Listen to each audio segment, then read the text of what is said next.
as delicate as petals. As rainbow lights filled the air, Pipp suddenly felt something that she'd never felt before.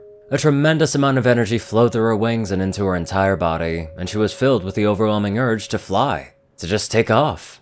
She barely had to think about it before her hooves left the ground, and soon she was soaring along her sister, her mother, and her newfound friend, Sony. It felt euphoric, like a miracle or a dream come true.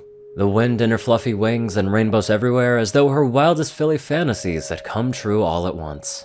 A loud laugh escaped her, as she was overwhelmed by the pure joy of the moments, circling and gliding, coming to her as easily as running.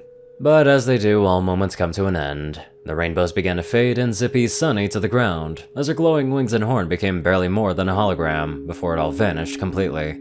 And then Pipp felt herself begin to wobble, panic twisted in her stomach. No, this isn't right!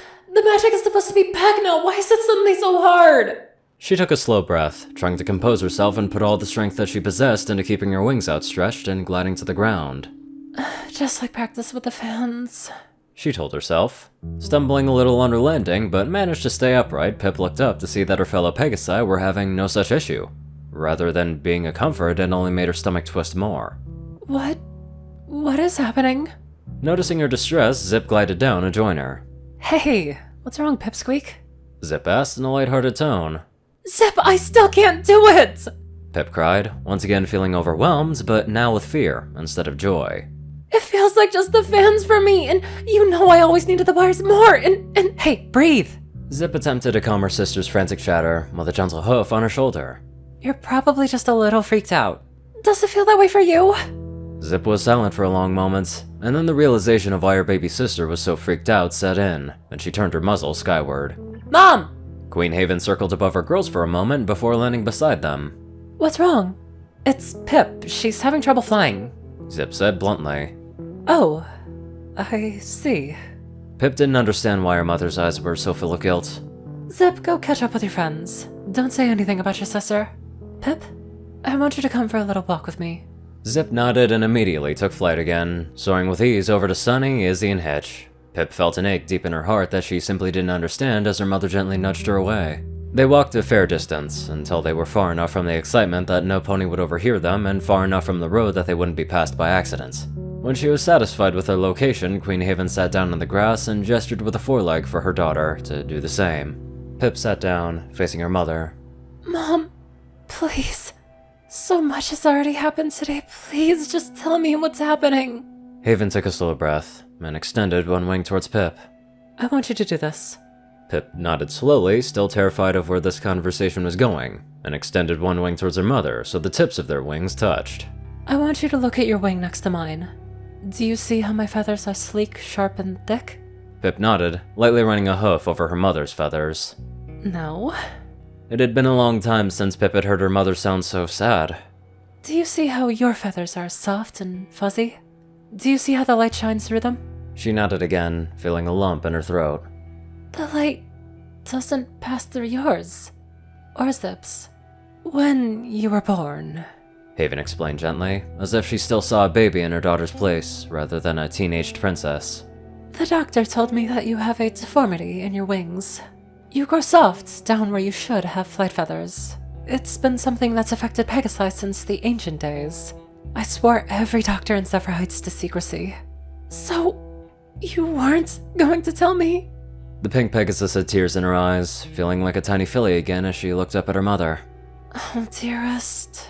There was sorrow in Queen Haven's eyes, and Pipp didn't even need to hear what she'd say next. She already knew she was right, but her mother spoke anyway. Before today, it wouldn't have mattered. I thought your wings were beautiful, and I named you Petals because that's what they reminded me of. Soft and delicate. Soft and delicate. Pipp thought bitterly. And absolutely useless. I did as much research as I could after I found out. Haven continued. Most Pegasi with your condition were able to fly a little. They could glide, hover, and propel themselves a little with their wings, but that's about it. Your wings just don't catch the wind properly. But, I mean, if the old books are true, which I think tonight has proven, we used to be able to walk on clouds. You'd still be able to do that. Pipp sniffled a little, wiping at her eyes. What good is that if I can't reach them? Not knowing what else to say, Haven bowed her head. Would you like some time alone, Pipp? Uh-huh. She stretched out her forelegs and rested her chin on them, laying on the ground in defeat. That should have been a red flag. Pipp never wanted to be alone. But Haven left anyway. Fortunately, Zip knew her baby sister just a little better than her mother did, and it wouldn't be long before Pipp heard wing beats and a soft landing behind her, followed by her sister's voice.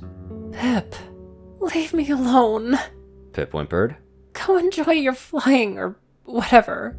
Instead, Zip trotted closer before laying down beside Pipp, their flanks touching. Did Mom tell you? Pipp whimpered. Yeah, she filled me in. Zip was as casual as ever. Pipp tried not to hate it, but every little thing hurt right now. Still, it would have hurt more if she made a big deal of it, and they both knew that. Mom says in the old days that we could walk on clouds. I know she meant well, but what's that worth if I can't even get up there? Who says you can't? Pipp looked at her sister, shocked and angry. Mom, the doctors, Zip, magic or no, I can't fly! Zip once again put a comforting hoof on Pipp's shoulder. I never said that you could. I said, who said you can't get to the clouds? Come on, you really think I'd leave my baby sister behind? A soft gasp escaped Pipp, followed by a whimper, and then in seconds she was sobbing into Zip's chest. She felt her foreleg gently wrap around her. When you're ready, Zip said gently, once Pipp's sobs had been reduced to tearful hiccups. I think I know how we can do this. You won't let me fall? Why would I? You did at my show! Pipp could see the defiance in her sister's eyes. She knew Zip wanted to tell her that was different and to be standoffish, but instead, her eyes softened. Yeah, I did. And I'm so sorry for that. You don't have to forgive me either, but if you can trust me, I promise you I will never, ever let you fall again. A few long minutes passed in silence before Pipp spoke up again. Okay, what's the plan? Remember when we were little and I used to give you full back rides? Yeah? Zip spread her wings out. Stand up and hop on. After all that had happened, Pipp decided that this was the least ridiculous thing that had been asked of her today. She settled on Zip's back. Okay, ready. Zip stood, then took a running start and took off, soaring into the dawning sky. Feeling the wind in her mane like that again, Pipp couldn't help but laugh. Remembering what her mother had said about being able to glide, she stretched her own wings, delicate as petals, as they caught just enough winds to keep Pipp from weighing her sister down too much. Once again, the euphoria flooded her. Maybe she was delicate, but she was flying around, and that was something at the very least. That was so fricking sweet. Pipp and Zip remind me just a tad of Celestia and Luna, but with their support for each other and just overall wholesomeness. And this story conveyed that in such an enjoyable way. Now let's head on over to our wholesome donators. Top donators: TacoCat598, Peter Coulthard, J Tinman, Darkside, and Only One Thing. Zar630, Rayden, Narwhals, Blackmoonheart, Pastel Skies, Austin Roland, CrazyKiller557, Stu Hex, Will, Omicron Lyrae, Chris, Michael Dale Moore, Dospo, Delta Omega, Jack Hadge, RuneScythe9852, Madman Stan, Leslie Prickett, Drake Love Dragon, Hunter Norman, Stephen Bingham, LineGuy12, Sorcerer Constantine, Hud Zaza, Convair, and many more amazing people.